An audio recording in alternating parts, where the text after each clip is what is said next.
सर्दियों के मौसम में एक बूढ़ी औरत अपने घर के कोने में ठंड से तड़प रही थी। जवानी में उसके पति का देहांत हो गया था। घर में एक छोटा बेटा था।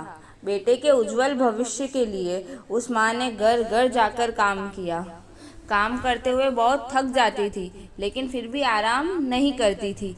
हमेशा एक बात याद करके फिर काम में लग जाती कि जिस दिन बेटा लायक हो जाएगा तभी आराम करेगी। देखते देखते समय बीत गया। माँ बूढ़ी हो गई और बेटे को एक अच्छी नौकरी मिल गई। कुछ समय बाद बेटे की शादी कर दी और एक बच्चा हो गया। अब बूढ़ी माँ बहुत खुश थी। उसके जीवन का सबसे बड़ा सपना पूरा हो गया था। उसका बेटा लायक हो गया। अब उसका बेटा उसकी हर ख्वाहिश पूरी करेगा। लेकिन ये क्या, बेटे और बहू के पास माँ से बात करने तक का वक्त नहीं होता था। बस इतना फर्क पड़ा था माँ के जीवन में कि पहले वो बाहर के लोगों के जूठे बर्तन धोती थी और अब अपने बेटे और बहू के। पहले वो बाहर के लोगों के कपड़े धोती थी, अब अपनी बहू और बेटे के। फिर भी खुश थी क्योंकि औलाद तो उसकी थी। सर्दियों का मौसम आ गया था। एक टूटी चारपाई पर घर के बिल्कुल बाहर वाले कमरे में एक फटे कंबल में सिमटकर माँ लेटी थी और सोच रही थी कि आज बेटा आएगा तो उससे कहूँगी कि तेरी माँ को बहुत ठंड लगती है, सो एक नया कंबल लाकर दे दे।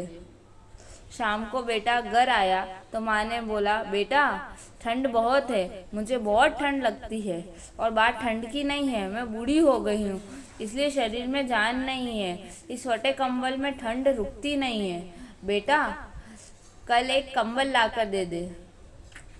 बेटा गुस्से में बोला, इस महीने घर के राशन में और बच्चों के एडमिशन में बहुत खर्चा हो गया है। पोते को स्कूल में एडमिशन कराना है, कुछ पैसे है लेकिन उससे बच्चे का स्वेटर लाना है। तुम्हारी बहू के लिए एक शॉल लाना है। तुम तो घर में ही रहती हो, सहन कर सकती हो। हमें बाहर काम करने के लिए जाना होता है। सिर्फ 2 महीने की सर्दी निकाल लो, अगली सर्दी में देखेंगे। बेटे की बात सुनकर माँ चुपचाप उस कंबल में सिमट कर सो गई। अगली सुबह देखा तो माँ अब इस दुनिया में नहीं थी। बेटे ने सबको खबर दी कि माँ अब इस दुनिया में नहीं है। सभी रिश्तेदार, दोस्ती, पड़ोसी इकट्ठे हो गए। बेटे ने माँ की अंतिम यात्रा में कोई कमी नहीं छोड़ी थी। माँ की बहुत बढ़िया अर्थी सजाई थी, बहुत महंगा शाल माँ को उड़ाया था। सारी दुनिया माँ का अंतिम संस्कार देखकर कह रही थी कि हमें भी हर जन्म में भगवान ऐसा ही बेटा दे। मगर उन लोगों को क्या पता कि मरने के बाद भी एक माँ ठंड से तड़प रही थी, सिर्फ एक कंबल के लिए।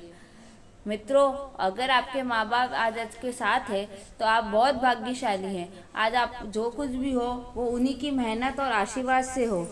जीते जी अपने माँ बाप की सेवा करना आपका पहला कर्तव्य है, क्योंकि उन्होंने आपके लिए अपना पूरा जीवन दे दिया है। इसलिए इस कहानी से हमें ये शिक्षा मिलती है कि अपने माता पिता की जीते जी इज्जत करें, उन्हें प्रेम करें। Thank you.